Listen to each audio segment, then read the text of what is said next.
Since the Kennedy administration and for going on 7 decades since, Mick, Keith, Charlie, Bill, and later Ronnie have been defining what rock and roll music is at its kernel root. For the vast majority of people living on planet Earth, the Rolling Stones have always been there. We don't know a world without the Rolling Stones in it. The band is to rock and roll what Willie Nelson is to country. Even more improbable is that the kernel of the band itself is still around and rockin'. Why is a country music outlet even talking about the Rolling Stones? If you don't think albums like Let It Bleed and Exile on Main Street, and songs like Dead Flowers and Sway haven't been as significantly influential on country artists as almost anything from the country canon itself, you don't know music. The Graham Parsons-influenced era of the Rolling Stones back in the early 70s was a gateway for so many rock fans to country. It was also a gateway for many country fans to rock. The most important observation about the band's first album of original material in 18 years is that it's a Rolling Stones album. Hackney Diamonds doesn't mess with the formula, because why would it? It's a formula that the Rolling Stones created from whole cloth. You take an American blues foundation and add a little horny British attitude, and that's rock and roll, baby. Mick Jagger might be the big 8-0 now, but he's still out there strutting across the stage and singing about trying to get laid. There's no growing old with your music in rock and roll. The Rolling Stones are the reason for that rule. It's better to die on stage of a heart attack or pull a hammy trying to throw a scissor kick than slow everything down and act your age.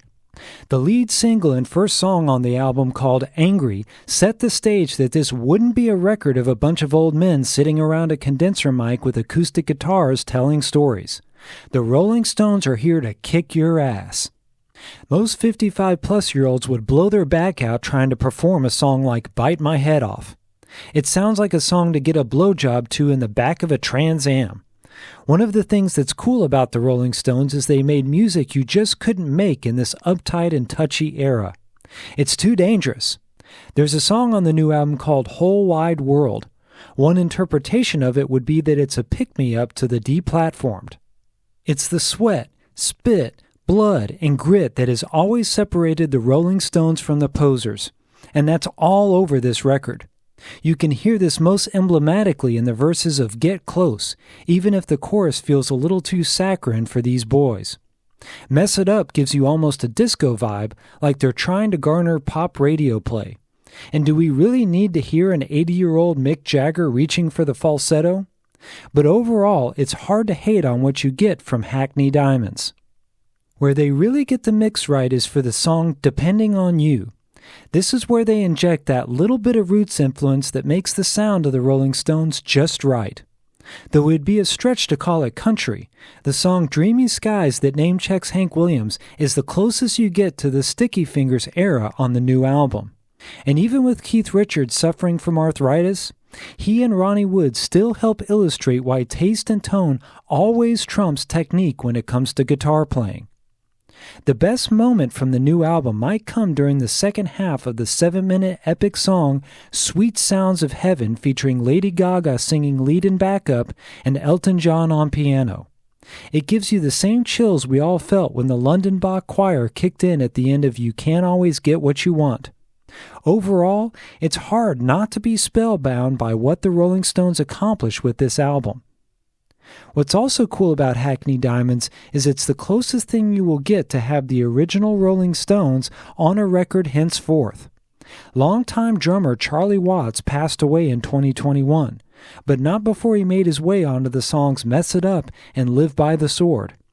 Bass player Bill Wyman, who left the band in the early 90s, also plays bass on Live by the Sword, making this song a de facto reunification of the original lineup.